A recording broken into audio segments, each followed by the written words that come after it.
لله نحمده ونستعينه ونستغفره ونؤمن به ونتوكل عليه ونعوذ بالله من شرور أنفسنا ومن سيئات أعمالنا من يهده الله فلا مضل له ومن يضلل فلا هادي له ونشهد أن لا إله إلا الله وحده لا شريك له ونشهد أن سيدنا ومولانا محمدا عبده ورسوله أما بعد فأعوذ بالله من الشيطان الرجيم بسم الله الرحمن الرحيم لن ينال الله لحومها ولا دماؤها ولكن يناله التقوى منكم صدق الله مولانا العظيم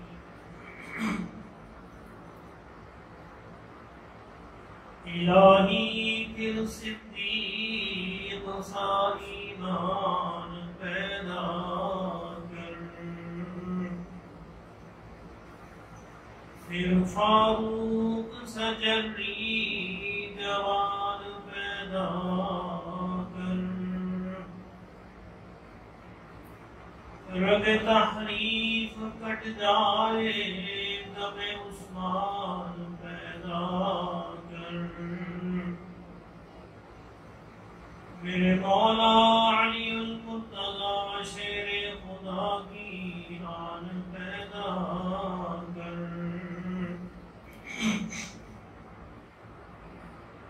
الہی جسم میں جب تک کہ میرے جان رہے تجھ پہ صدقے تیرے محبوب پہ قربان رہے کچھ رہے یا نہ رہے پر یہ تو ہے کہ نبی ندا کے وقت سلامت میرا ایمان رہے حضرات محترم ہر برس عید الاضحیٰ جب آتی ہے مسلمان جوش و خروش کے ساتھ بڑے جذبے اور اہتمام کے ساتھ اللہ کے راستے میں اپنی اپنی قربانیاں پیش کرتے ہیں الحمدللہ ثم الحمدللہ اللہ سب کی پیش کردہ قربانیوں کو قبول فرمائے لیکن اسی موقع سے فائدہ اٹھاتے ہوئے مسلمانوں ہی میں سے ایک طبقہ اس قسم کا پروپیگنڈا شروع کر دیتا ہے کسی قربانی کا کیا فائدہ کسی غریب کی مدد کیوں نہیں کر دیتے مجھے سنا اس قسم کا آپ نے پروپیگنڈا یعنی ہر سال یہی دہرایا جاتا ہے قربانی کا کیا فائدہ کسی غریب کی مدد کر دیں کسی کی صدقہ کر دیں کسی کو کوئی اللہ کے راستے میں کوئی اور خرچ کر دیں یہ جانور قربان کرنے سے کیا آج اسی موضوع پر دو چار باتیں عرض کرنا مقصد ہے تاکہ ہم بغیر کسی شک و شبہ کے اور پورے اہتمام کے ساتھ اور پورے خلوص کے ساتھ اور اللہ کے رسول کی بات پہ یقین کرتے ہوئے اپنی قربانیوں کو اللہ کی بارگاہ میں پیش کریں حضرات اس بات کو ذرا غور سے سمجھیے کہ شریعت اسلامی شریعت میں اللہ کے رسول صلی اللہ علیہ وسلم نے جو شریعت ہمیں دی ہے اس میں دو طرح کے احکامات ہیں اگر اس کی دو تقسیم کی جائے بڑے پیمانے پر اس میں دو طرح کے احکامات ملتے ہیں، ایک کو کہتے ہیں عبادات اور دوسری کو کہتے ہیں معاملات۔ ان کی آگے بھی تقسیم ہے، لیکن اگر بڑے پیمانے پر تقسیم کی جائے تو ہم دیکھتے ہیں کہ دو طرح کی باتیں ہیں، ایک عبادات ہوتی ہیں اور ایک معاملات ہوتی ہیں۔ مثلا نماز عبادت ہے، روزہ عبادت ہے، حج عبادت ہے، زکوٰۃ عبادت ہے، اسی طرح قربانی بھی عبادت ہے، بالکل نماز کی طرح کی عبادت ہے۔ اب ان دونوں جو چیزیں ہیں، دین کے دونوں جو احکامات ہیں، عبادات اور معاملات، ان میں فرق کیا ہے؟ اس فرق کو سمجھیے۔ عبادات جو ہوتی ہیں ان سے بھی کچھ نتائج مطلوب ہوتے ہیں، یعنی عبادات سے کچھ نتائج نکلنے چاہیے۔ اگر وہ نتائج حاصل نہ ہو تو وہ عبادت ایسے ہی خالی عبادت ہے، اس کا کوئی فائدہ حاصل نہیں ہوتا۔ جس سے انسان دوا کھائے تو کوئی نتیجہ حاصل ہوتا ہے کہ مریض کی وہ مرض دور ہونی چاہیے۔ اس طرح عبادات کے کچھ نتائج ہوتے ہیں اور معاملات کے بھی کچھ نتائج ہوتے ہیں۔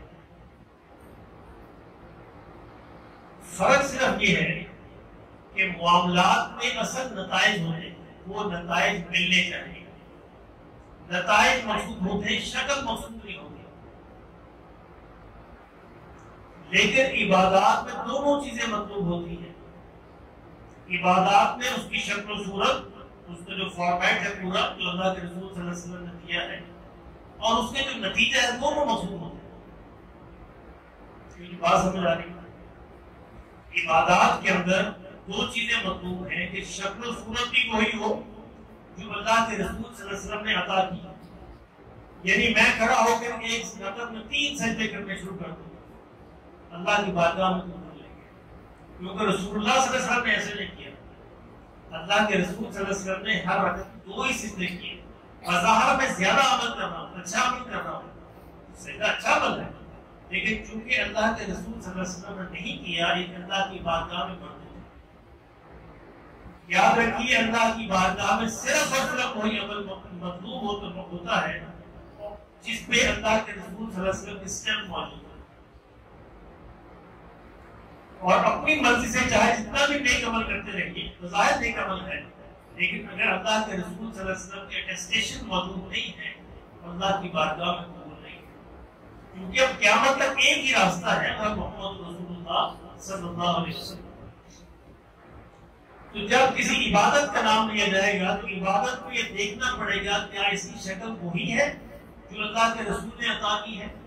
نماز وہی نماز بنے گی جو رسول اللہ صلی اللہ علیہ وسلم پڑھا کرتے تھے، حج وہی حج بنے گا جو اللہ کے رسول صلی اللہ علیہ وسلم نے عطا فرمایا ہے۔ آپ نے ایک ہی حج کیا، زندگی میں ایک ہی حج کا موقع ملا، اور اس حج کے موقع پہ آپ یقین کیجیے آپ بار بار یہ فرما رہے تھے اے میرے صحابہ مجھ سے حج کو سیکھو، پتہ نہیں اس کے بعد موقع ملے یا نہ ملے۔ تو پتہ تھا کہ یہ عبادت ہے، اگر اس طرح یہ کریں گے تو پھر ان کی عبادت قبول ہوگی۔ یعنی حج کے موقع پر میدان عرفات میں نماز مغرب ادا نہیں کی جاتی، جو آپ حضرات ادا کر چکے ہیں، وہاں پہ نماز مغرب ادا نہیں کی جاتی، آگے جا کے مزدلفہ میں مغرب اور عشاء دونوں اکٹھی پڑ جاتی۔ اب چونکہ پہلا موقع تھا اور وہی پہلا اور آخری حج تھا رسول اللہ صلی اللہ علیہ وسلم کا، تو اذان ہو گئی، اذان کا وقت ہو گیا مغرب کا، تو حضرت بلال رضی اللہ عنہ کہ یا رسول اللہ نماز، یا رسول اللہ نماز، ہم کو تو نہیں پتا کہ اس کا حکم کیا ہے۔ اللہ اکبر، حضور صلی اللہ علیہ وسلم بہت خوبصورت ارشاد فرمایا کہ بلال نماز تمہارے آگے ہے، کیونکہ اللہ کے رسول صلی اللہ علیہ وسلم آگے تشریف لے جا رہے تھے، بلال نماز تمہارے آگے۔ اللہ، جس دن اللہ کے رسول کہے ایک نماز نہ پڑھو، اس دن نماز نہ پڑھنا عبادت ہے، اور جب اللہ کے رسول کہے نماز پڑھو تو نماز پڑھنا عبادت ہے۔ یعنی اس دن کوئی حاجی یہ چاہے کہ میں حجر اسود کو چومتے ہوئے اور طواف کرتا رہوں کعبہ کے ارد گرد، اس کا حج قبول نہیں ہوگا۔ اس دن کوئی طواف نہیں ہے، کیونکہ میدان عرفات پہنچنا ہوگا۔ کہا کہ بلال چلتے رہو، نماز تمہارے آگے میرے پیچھے چلتے رہو، اور پھر آپ نے مزدلفہ پہنچ کر مغرب اور عشاء دونوں اکٹھی ہوئے۔ تو یہ حج کا یہ طریقہ ہے۔ کوئی حاجی یہ چاہے کہ اس کے بغیر میں کروں، میں زیادہ متقی بنتا ہوں اور میں مغرب عرفات کے اندر ہی پڑھوں گا، تو اس کا حج قبول نہیں ہوگا، کیونکہ حج ایک عبادت ہے اس کو اسی طرح کرنا پڑے گا جس سے رسول اللہ صلی اللہ علیہ وسلم نے کیا. تو میں نے یہ عرض کرنے کی کوشش کر رہا ہوں کہ عبادات جب آپ پہلے آپ سمجھ لیجیے کہ عبادات ہے یا معاملات ہے. اگر وہ عبادت ہے تو پھر آپ کو پوچھنا پڑے گا کہ اللہ کے رسول صلی اللہ علیہ وسلم اس کو کیسے کیا کرتے تھے. اس کے بغیر قبول نہیں ہوگا. تو قربانی بھی ایک عبادت ہے. اس کے اندر شکل بھی مقصود ہے اور اس کے اندر نتیجہ بھی مقصود ہے. نتیجہ کیا مقصود ہے؟ وہ آج میں نے آپ کے سامنے تلاوت کی ہے کہ تمہارے دلوں کے اندر تقویٰ پیدا ہونا چاہیے. اور شکل کیا ہے کہ جانور ذبح ہونا چاہیے. جانور ذبح یہی شکل ہے. اللہ کے رسول صلی اللہ علیہ وسلم 10 برس مدینہ منورہ میں رہے اور کسی برس میں آپ نے قضا نہیں کی. اپنے ہاتھوں سے قربانی کرتے رہے. یعنی اگر اس کے بغیر کسی غریب کو دینے سے کیا آپ غریب کی امداد نہیں کیا کرتے تھے؟ کرتے تھے. ان سے بڑھ کر کون کرتا تھا؟ کیا آپ دوسرے نیک اعمال نہیں کرتے تھے؟ ان سے بڑھ کر کون کیا کرتا تھا؟ لیکن اس عبادت کو آپ نے اسی طرح ادا کیا.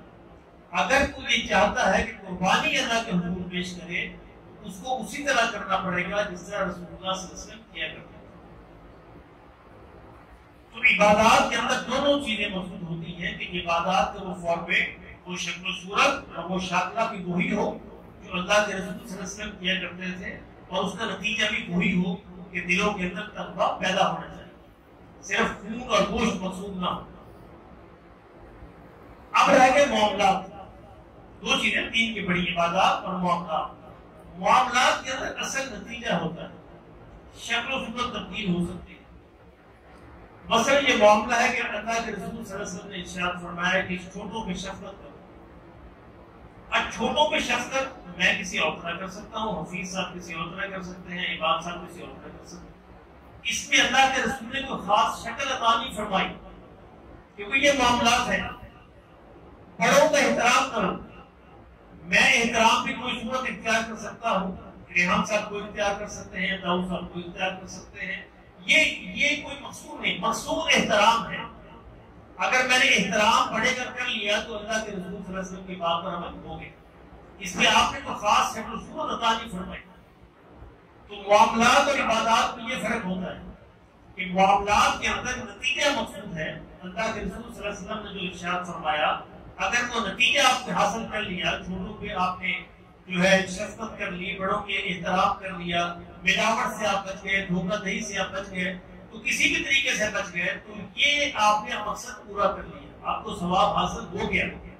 لیکن اگر وہ عبادت تھی تو پھر دونوں کرنے پڑیں گے. یعنی اللہ کے رسول صلی اللہ علیہ وسلم کی عطا کرنا، وہ شکل و صورت بھی پوری کرنی پڑے گی اور اس کا نتیجہ بھی پورا کرنا پڑے گا.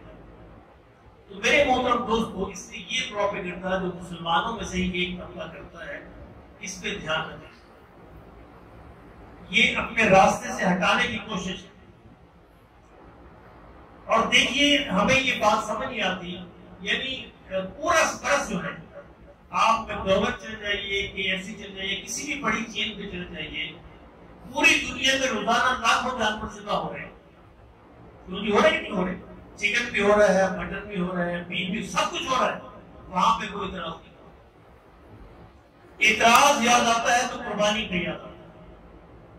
کیونکہ انہیں پتا ہے قربانی کرنے سے مسلمان کی نسبت اللہ سے جڑتی ہے، مسلمان کی نسبت اللہ کے رسول سے جڑتی ہے صلی اللہ علیہ وسلم. اور میرے دوستوں، نسبت بڑی چیز ہوتی ہے. نسبت سے حیثیت گزر جائے گا. یہ اینٹیں ہیں نا، اینٹیں لگی ہوئی ہیں، ٹائلیں لگی ہوئی ہیں. اس ٹائل کی نسبت اور ہے جو ٹائل میرے گھر میں لگی اس کی نسبت اور. یہ مسجد کی ٹائل ہے، اس میں سجدہ کیا جاتا ہے. میرے گھر کی ٹائل میں چلا جاتا ہے، پاؤں آتا ہے. کتنے بڑا فرق ہو گیا. ٹائل وہی ہے، نسبت بدل گئی. نسبت سے حیثیت بدل جائے گی. اس لیے کہتے ہیں رسول اللہ صلی اللہ علیہ وسلم سے نسبت کو ذرا تھام کے رکھو، بڑی مضبوطی سے تھام کے رکھو. اللہ کی قسم قیامت کے دن یہی نسبت بچائے گی. اور یہ نسبتیں بچتی ہیں اللہ کے رسول صلی اللہ علیہ وسلم کے طریقوں پر عمل کرنے سے. اللہ کے رسول صلی اللہ علیہ وسلم نے قربانی کا یہی طریقہ عطا کیا جو ہم کرتے ہیں الحمدللہ. تو اور جتنی بھی عبادات ہیں اور جتنی بھی نیکیاں ہیں اللہ کے رسول نے ضرور کیجیے، خوب کیجیے. دین یہ نہیں کہتا، منع نہیں کرتا، لیکن دو نیکیوں کا تقابل نہیں کیا کرتے. جس طرح بہن اور بھائی کے تقابل نہیں ہے، دونوں سے پیار کرنا چاہیے. ماں اور باپ کا تقابل نہیں ہے، دونوں سے پیار کرنا چاہیے. ہر ایک اپنا اپنا مقام ہوتا ہے، ہر نیکی کا اپنا مقام ہے، قربانی کا اپنا مقام ہے، صدقے کا اپنا مقام ہے، غریبوں کی مدد کرنے کا اپنا مقام ہے، رفاہی فلاحی کاموں کا اپنا مقام ہے، کوئی اس سے منع نہیں کرتا ہے. لیکن قربانی کی کاسٹ میں نہیں، یہ غلط ہے. یعنی یہ ایک عبادت چھوڑ دیے، اس کو چھوڑ کے آپ نہیں، ابھی آپ کیجیے، دونوں کام کیجیے. کون منع کرتا ہے؟ آپ غریبوں کی مدد بھی کیجیے، قربانی کیجیے، آپ فلاحی کام بھی کیجیے، قربانی بھی کیجیے، کون منع کرتا ہے؟ لیکن اس کی کاسٹ میں کیوں؟ اصل میں اس کے پیچھے کچھ مقاصد ہوتے ہیں اس گروپ کے، کہ مسلمانوں کو اس شاعر سے ہٹا دیا جائے، اس شعیرے سے ہٹا دیا جائے. اور یہ اتنی بڑی اکنامک ایکٹیویٹی جنریٹ ہوتی ہے قربانی سے کہ آپ اندازہ نہیں کر سکتے. یعنی یہ صرف جانور ذبح کرنا نہیں ہے، پورے ملک میں جو سرکولیشن آف ویلتھ ہو پوری طرح بڑھ جاتی ہے. اور آپ جانتے ہیں کہ اکنامکس کی زبان میں جب سرکولیشن آف ویلتھ بڑھتی ہے تو وہ ملک ترقی کرتا ہے. یہ ایک جانور کی قربانی نہیں ہے، یہ کم از کم ایک جانور کے پیچھے 15-20 گھروں کو پالنا ہے. ذرا غور کیجیے، ایک جانور جس نے پالا کسی دور دراز گاؤں میں، ایک جانور پالا، بیپاری اس کے پاس پہنچا، اس سے جانور کو خریدا، اب یہ دوسرا ہاتھ ہو گیا. اب اس بیپاری نے اس کو کسی ٹرک پہ کسی گاڑی میں لوڈ کیا، تیسرا ہاتھ ہو گیا. یعنی بیپاری کو اس سے پہلے پیسے ملے، اس کے بعد جو جس ٹرک پہ وہ لوڈ ہوا اس کو پیسے ملے، اس ٹرک نے جہاں سے پیٹرول خریدا اس کو پیسے ملے، آگے آگے جہاں پہ جس چیز سے اس نے چارہ خریدا شہر میں آ کر ان سب کو پیسے ملے، شہر میں آ کے اس نے بکرے رکھے جس پلاٹ پہ اس پلاٹ والے کو پیسے ملے. ابھی میرا ایک دوست بتا رہا تھا سنیا پور پہ میں نے اپنا پلاٹ جو ہے ایک ہفتے کی 1 لاکھ میں کرائے پہ دے دیا صرف بکروں کے لیے. اب یہ بکرے نہ ہوٹل اس کو 1 لاکھ روپے ملتا ہے ایک ہفتے کا، اب ان کو پیسے ملے. اب وہاں پہ جا کے پھر جو جتنی باقی گورنمنٹ کے جتنے جو ادارے ہیں جنہوں نے انتظام کیا ان کو پیسے ملے، صفائی والوں کو پیسے ملے. اب وہاں سے آپ خرید کے لائے 2-3 دن آپ کی جیب سے پیسے گئے، دوست احباب اکٹھے ہوئے. اب اس یہاں تک یہ بھی قربانی سے پہلے کا مسئلہ ہے. اب جانور قربان جب ہو گیا، اب اس قربانی کے بعد اس کا گوشت جو ہے کتنے گھروں تک پہنچتا ہے. یعنی کتنے گھر ایسے ہیں کہ جن کو گوشت کی قربانی کے دن نصیب ہوتا ہے. یعنی ہم یہ کبھی نہیں کہتے کہ یار ایک موبائل نہ دو غریب کی مدد کرو. کبھی کسی نے یہ کہا یہ کہیں قربانی نہ کرو غریب کی مدد کرو؟ یہ کیوں نہیں کہتے ہیں ہفتے میں 3 دفعہ گوشت پکاتے 2 دفعہ پکا لو غریب کی مدد کر دو. اگر سال میں 10 جوڑے خریدتے ہو 5 خرید دو غریب کی مدد کر دو. اگر 10 لاکھ روپے کا موبائل خریدتے ہو تو کم قیمت کا خرید لو غریب کی مدد کر دو. اگر سینما جاتے ہو، کنسرٹ پہ جاتے ہو، فلاں کرتے ہو، فلاں پکنک کرتے ہو، فلاں پارٹی کرتے ہو، فلاں ہوٹل میں کھانا کھاتے ہو، وہ 1 دفعہ نہ کھاؤ غریب کی مدد کر دو. یہ تکابر کوئی نہیں کرتا، کیونکہ اس تکابر کرنے سے مسلمان کی نسبت اللہ کے رسول سے کمزور نہیں ہوتی. قربانی نہ کرنے سے مسلمان کی نسبت اللہ کے رسول سے کمزور ہو جاتی ہے، اور انہیں وہ کمزوری چاہیے. کیونکہ بات سمجھے آپ، اس لیے اس نسبت کو سنبھال کے رکھیے، مضبوطی سے تھامیے. یہ بڑی مضبوط نسبت ہے، معمولی نہیں ہے. اور پھر اللہ کے رسول سے چلتی چلتی سیدنا ابراہیم علیہ السلام تک پہنچتی، اللہ سیدنا اسماعیل علیہ السلام تک پہنچتی. یہ ساری کہانی آپ جانتے ہیں. تو یہ تقابل نہیں کیا جاتا. جب 2 نیکیاں آتی ہیں تو نیکیوں کا تقابل نہیں کیا جاتا. یہ کہا جاتا دونوں کیجیے، اپنے اپنا مقام ہے، اپنا اپنا وقت ہے. اگر میں آپ سے ایک سوال پوچھوں کہ جی قومی جھنڈے کو سلامی دینا زیادہ اہم ہے یا قومی ترانے پہ کھڑے ہونا زیادہ ہے، کیا کہیں گے؟ یعنی دونوں ہی ہے، اپنا اپنا وقت ہے، اپنی اپنی نسبت ہے، اپنا اپنا مقام ہے، دونوں ہی کرنے چاہیے. تو سب یہی کہیں گے. اسی طرح جتنی بھی نیکیاں ساری کرنی چاہیے، لیکن کسی ایک نیکی کو چھوڑ کر نہیں. ہر نیکی کا اپنا وقت ہے، اپنا مقام ہے، اس سے ان کا تقابل نہیں کیا جاتا. آج عرض کرنے کا مقصد یہ تھا کہ قربانی اللہ الحمدللہ مسلمان خوب کرتے ہیں، جذبے سے کرتے ہیں، ذوق و شوق سے کرتے ہیں، لیکن کسی اور نیکی کی قیمت پر نہیں. باقی نیکیاں کیجیے، ضرور کیجیے، خوب کیجیے، لیکن ان کا تقابل نہیں، کمپیریزن نہ کیجیے، کسی اور کی قیمت پہ نہ کیجیے، کسی اور نیکی کو چھوڑ کے نہ کیجیے۔ ابھی کل ہی میں پڑھ رہا تھا نیٹ پہ کہ ایک صاحب نے بڑے فخر سے لکھا، اتنا بڑا تصویر لگائی انہوں نے، جو واٹر کولر لگاتے ہیں کسی گلی میں محلے میں کہ چلے ٹھنڈا پانی پینے، کہ جی اس سال میں نے بکرا نہیں خریدا، ان پیسوں کو واٹر کولر لگا۔ یہ آپ نے کون سا احسان کیا اس قوم پر؟ اپنا ہی نقصان کیا۔ یا واٹر کولر بھی لگائیے، کون منع کرتا ہے، لیکن کون کہتا ہے کہ اسی کاسٹ پہ لگائیے؟ یہ دھوکہ دینے والی بات ہے۔ یعنی ایک جو نسبت ہے اللہ کے رسول صلی اللہ علیہ وسلم سے، اس سے ہٹا کر دوسری طرف لگانا، یہ ہے دھوکہ دہی، جس کو سمجھنا چاہیے۔ تو عرض کرنے کا مقصد یہ ہے کہ قربانی ایک عبادت ہے، اور یہ عبادت اسی صورت میں قبول ہوگی جب اللہ کے رسول صلی اللہ علیہ وسلم نے فرمایا کہ اللہ نے فرمایا فَصَلِّ لِرَبِّكَ وَانْحَرْ، رب کی نماز پڑھیے، قربانی کیجیے۔ وانحر کیا ہے؟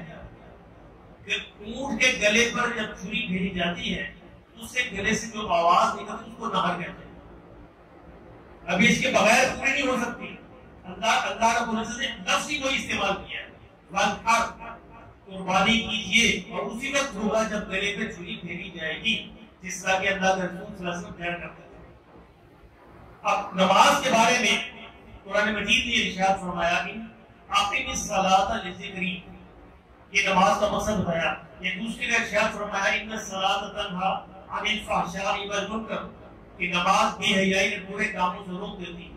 اب ایک شخص یہ کہے کہ جناب میں تو بے حیائی اور برے کام نہیں کرتا، تو میں نے نماز کا مقصد حاصل کر لیا، اب مجھے نماز پڑھنے کی ضرورت ہے، تو اس کی بات بھی ٹھیک ہو۔ اور دوسرا یہ کہے کہ قرآن یہ کہتا ہے کہ اقیم الصلاۃ لذکری، کہ نماز کو میرے ذکر کے لیے قائم کرو، اللہ کا ذکر جو ہے تمہاری زندگی میں آنا چاہیے، تو میں تو دن رات ذکر کرتا ہوں، تو مجھے نماز کی کیا ضرورت ہے؟ تو یہ بات درست ہوگی نہیں، نماز پڑھنی پڑے گی۔ نماز جو ساقط نہیں ہوگی، نماز کی فضیلت ختم نہیں ہوگی۔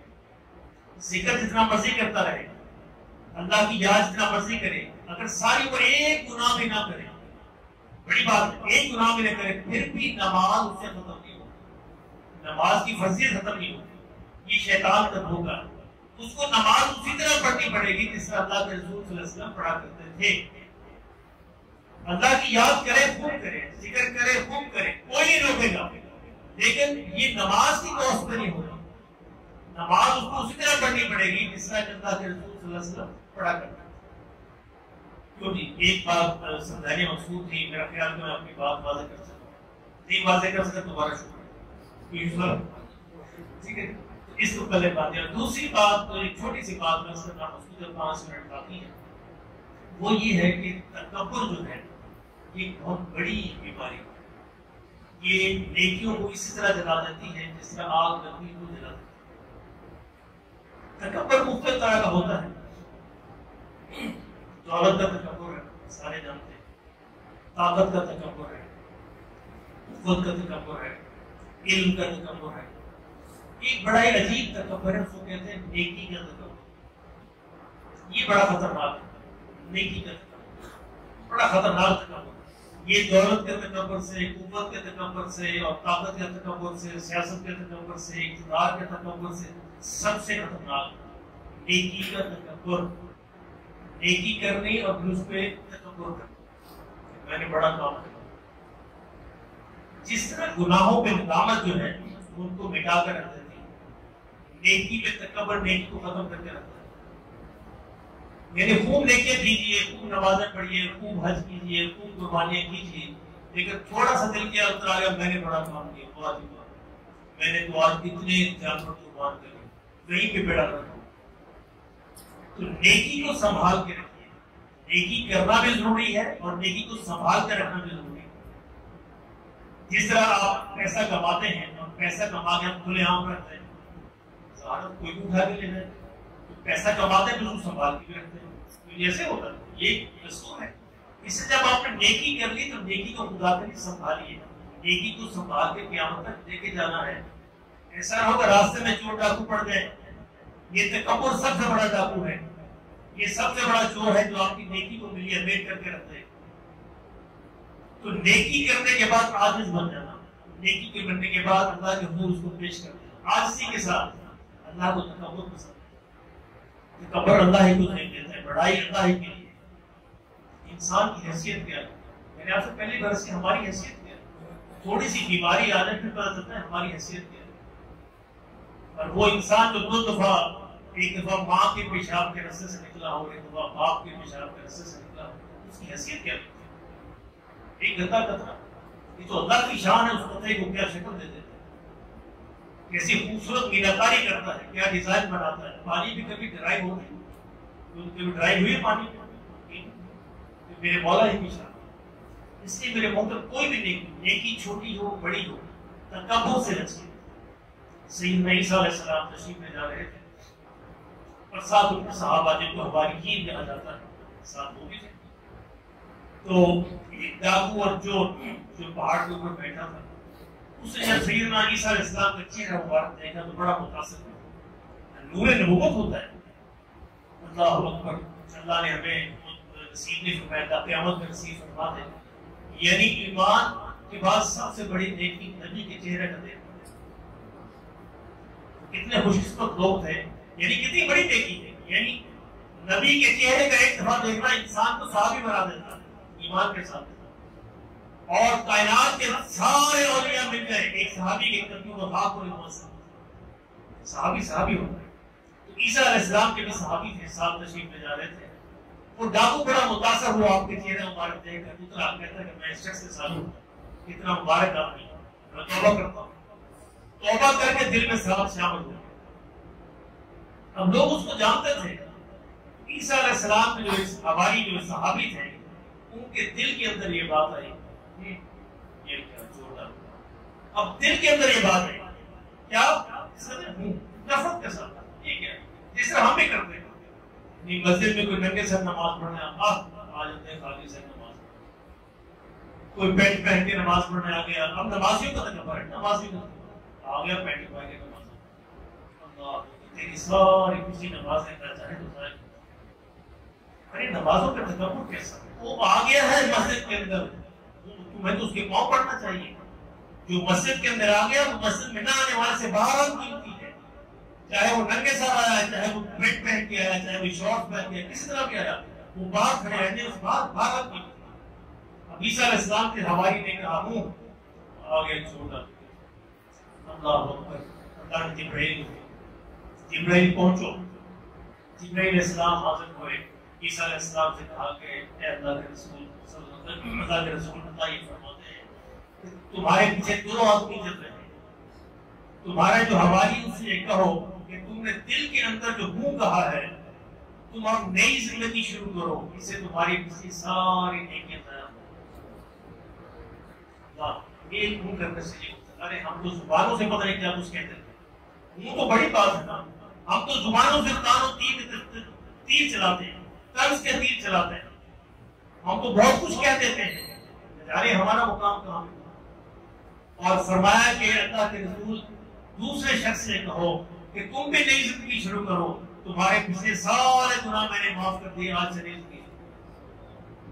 تو یہ ہوتا ہے اللہ ہمیں نیکی کے تکبر سے، یعنی اگر اللہ نیکی کرنے کی توفیق عطا فرما دے تو اس کو آجزی کے ساتھ ہاتھ باندھ کے اللہ کے حضور پیش کرنا چاہیے۔ ذرا تصور کیجیے ابراہیم علیہ السلام، اللہ اکبر، معمولی شخصیت، سارے انبیاء آپ کی اولاد میں سے، ابراہیم علیہ السلام کے بعد محمد رسول اللہ صلی اللہ علیہ وسلم سارے انبیاء آپ کی اولاد میں سے، اور یہ باپ بیٹا خانہ کعبہ کی تعمیر کر رہے ہیں، معمولی کام نہیں ہے۔ تعمیر کرنے کے بعد کیا کہتے ہیں؟ ربنا تقبل منا انک انت السمیع، رب قبول کر لیجیے، میرے مولا اس کو قبول فرما لینا، قبول کر لے تو مٹی بھی سونا ہے، قبول نہ کرے تو سونا بھی مٹی۔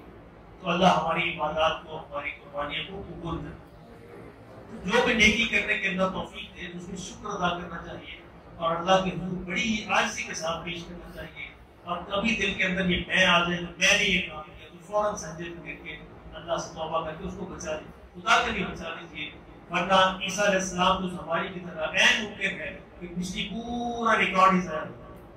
کون سا ممکن؟ آج کل اس کو سمجھنا تو بڑا آسان ہے، بعض دفعہ کیوں بعض دفعہ یہ غلط بٹن دب جاتا ہے لیپ ٹاپ میں، سارا ریکارڈ ضائع ہوتا ہے، ہوتا کہ نہیں ہوتا؟